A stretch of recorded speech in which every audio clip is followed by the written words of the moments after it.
Bismillahirrahmanirrahim. Welcome to my YouTube channel. Today in this video lecture, we will discuss more topics related to support and movement, like origin and insertion, antagonism, flexors and extensors, and disorders of skeletal system. First, muscles and movement.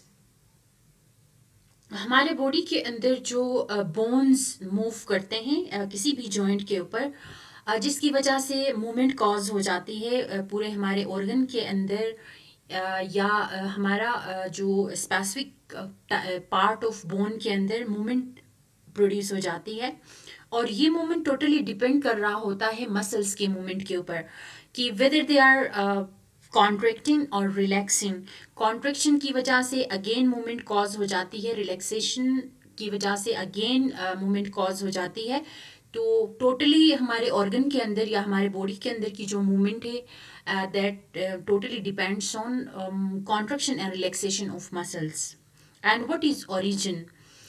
One end of skeletal muscle is always attached with some immovable bone, जिसको हम origin कहते हैं, जहाँ से वो start हो जाता है। कोई भी मसल की जो स्टार्टिंग का जो पॉइंट होता है, जो एक साइड पे वो इमूवेबल बोन के साथ अटैच होता है मसल, जिसको हम ओरिजिन कहते हैं। And on the other hand this muscle is attached with movable part. जहाँ पे मूवेबल पार्ट के साथ वो अटैच होगा उसको हम इंसर्शन कहते हैं, और जिस साइड पे वो इमूवेबल बोन के साथ वो अटैच हुआ हुआ होता है that is known as origin. जब भी मसल के अंदर नर्व इम्पल्स आ जाता है, नर्व इम्पल्स की स्टिमुलेशन के बाद मसल कॉन्ट्रैक्ट हो जाता है। We have already studied that कि मसल कब कॉन्ट्रैक्ट हो जाता है। मोटर नर्व या मोटर न्यूरॉन मैसेज लेकर आ जाएगा ब्रेन से डायरेक्टली उस मसल तक जो कि अफेक्टर है। तो उस मसल के अंदर जो ही नर्व इम्पल्स जनरेट होगा या स्टिमुलेट होगा, it will contract. After contraction it will become shorter and thicker. वो थिक हो जाता है और शॉर्टर हो जाता है। इस कॉन्ट्रैक्शन की वजह से फिर बोन के साथ जो है वहाँ पे या उस बोन के अंदर वहाँ पे मूवमेंट शुरू हो जाती है। And it will pull the movable bone at insertion. Insertion वाली साइड पे वो बोन पुल होना शुरू हो जाता है। Actually, the skeletal muscles are usually in the form of pairs, जिनको हम antagonists कहते हैं। उन muscles को हम antagonists कहते हैं। Uh, because when one muscle contract, the other will relax. The phenomena is known as antagonism, और उन pairs को हम antagonists कहते हैं। I am repeating again कि मसल्स मोस्टली हमारे बॉडी के अंदर पेयर्स की सूरत में होते हैं, जिनको हम एंटेगोनिस्ट्स कहते हैं। एंटेगोनिस्ट हम इसलिए कहते हैं, एंटा का मतलब होता है ऑपोजिट। एक मसल जब कॉन्ट्रैक्ट हो जाता है तो दूसरा जो है वो रिलैक्स हो जाता है, and the whole phenomena is known as antagonism, जिसको हम एंटेगोनिस्टिक एक्शन भी कहते हैं। And when muscle contract and bends the joint, it is known as flexor.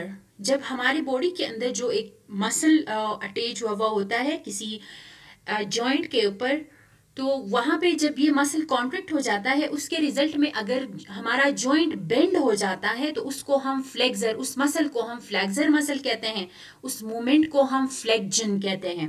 I am repeating again कि मसल की जो कॉन्ट्रैक्शन होती है जिसकी वजह से हमारा जॉइंट अगर बेंड हो जाए तो it is known as flexor. Muscle को हम फ्लेक्सर कहेंगे and the movement is known as flexion, उसको हम फ्लेक्जन कहते हैं।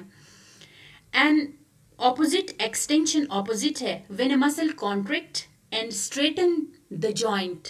अगर कोई मसल हमारा कॉन्ट्रैक्ट हो जाता है और हमारा जॉइंट बिल्कुल स्ट्रेट हो जाता है, then the muscle is known as extensor and the movement is known as extension. I am repeating again कि कोई भी मसल अगर कॉन्ट्रैक्ट होने के बाद हमारा जॉइंट स्ट्रेट हो जाता है, then the muscle is known as extensor, और जो मूवमेंट होती है that is known as extension.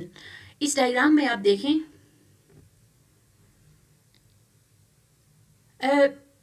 Bicep is the flexor muscle on front of the upper arm bone while the triceps are the extensor muscles on the back of arm. ये चीज़ आपने जहन में रखनी है कि फ्लेक्सर कब होता है कि जब कोई भी मसल कॉन्ट्रैक्ट हो जाता है और आपका जॉइंट जो है वो बेंड होता है, उसको हम फ्लेक्जन कहते हैं, मसल को हम फ्लेक्सर कहते हैं.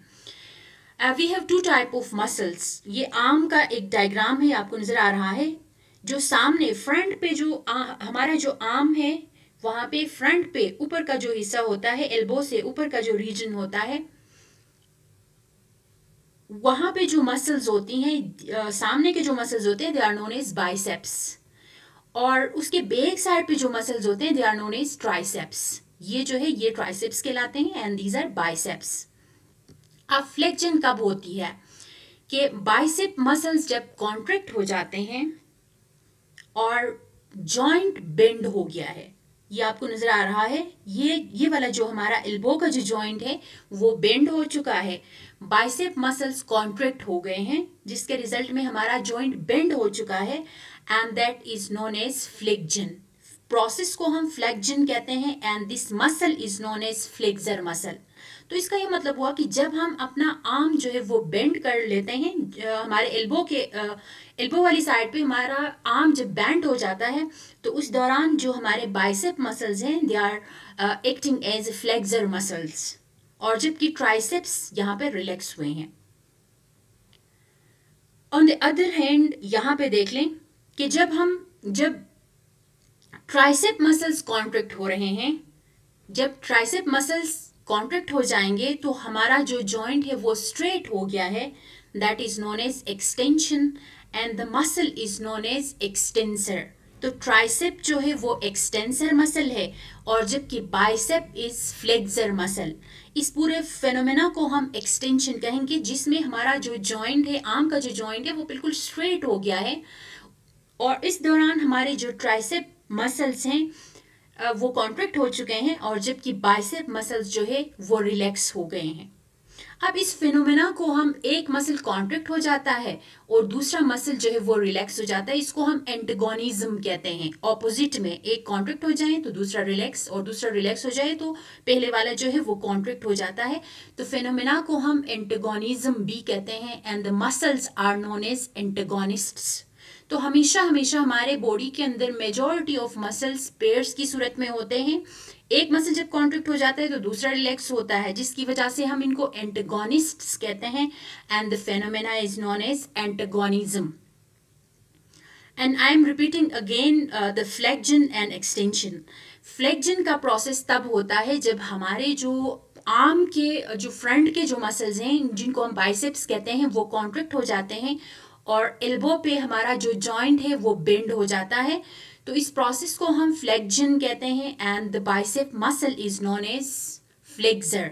यहाँ पे ट्राइसेप फ्लेक्सर नहीं है बल्कि सिर्फ बाइसेप फ्लेक्सर है, क्योंकि हमने पहले बात की थी कि फ्लेक्सर मसल वो होता है जिसकी कॉन्ट्रैक्शन की वजह से अगर हमारा जॉइंट बेंड होता है तो उसको हम कहते हैं फ्लेक्जन.